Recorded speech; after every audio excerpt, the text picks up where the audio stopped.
Méditons aujourd'hui ce troisième dimanche de Pâques avec cet évangile des disciples d'Emmaüs qui quittent Jérusalem. On pourrait résumer en 3 mots: mort, résurrection et vie. Mort, les 2 disciples retournent à leur vie quotidienne.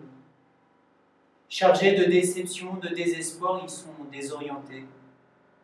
Leur chemin en partant de Jérusalem vers Emmaüs est un retour en arrière. Ils s'éloignent du scandale, de la folie de la croix, qui semble avoir enterré leur espérance. Jésus, sur lequel ils ont construit leur existence, est mort, vaincu, en partant avec lui dans la tombe leurs aspirations. Ils ne pouvaient pas croire que le Christ, le Sauveur qui avait ressuscité les morts et guéri les malades, puisse finir pendu à la croix de la honte. Et la mort du Christ sur la croix vient détruire tout ce qu'ils imaginaient sur Dieu.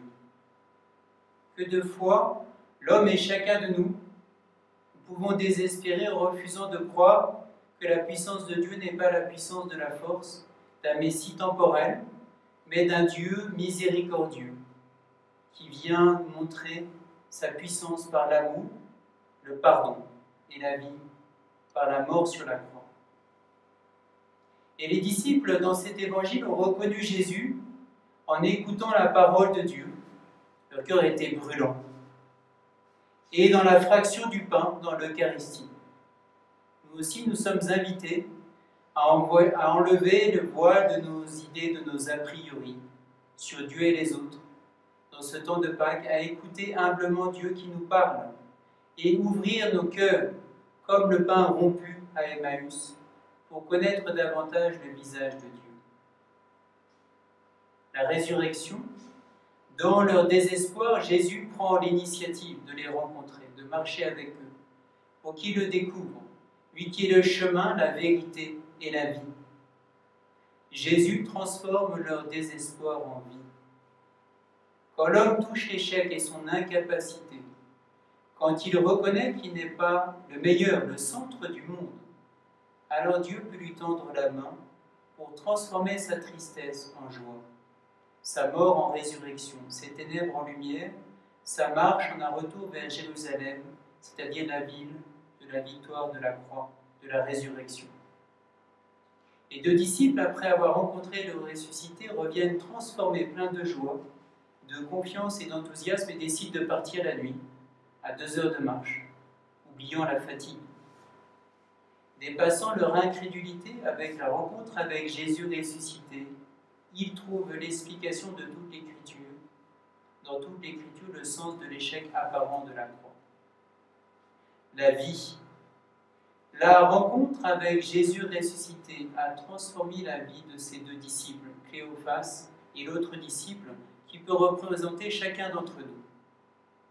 Saint Paul dit: si le Christ n'est pas ressuscité, vaine est notre foi.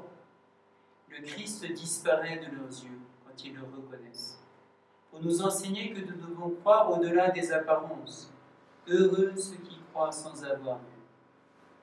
Nous sommes invités, comme chrétiens, à croire que le Christ est vivant, avec nous, dans les Écritures et dans les sacrements.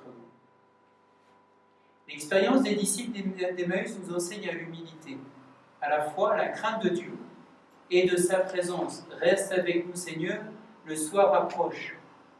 L'hospitalité des disciples d'Emmaüs nous montre que notre prière adressée à Dieu est liée aussi à notre charité fraternelle, à la compassion, à la miséricorde pour nos frères.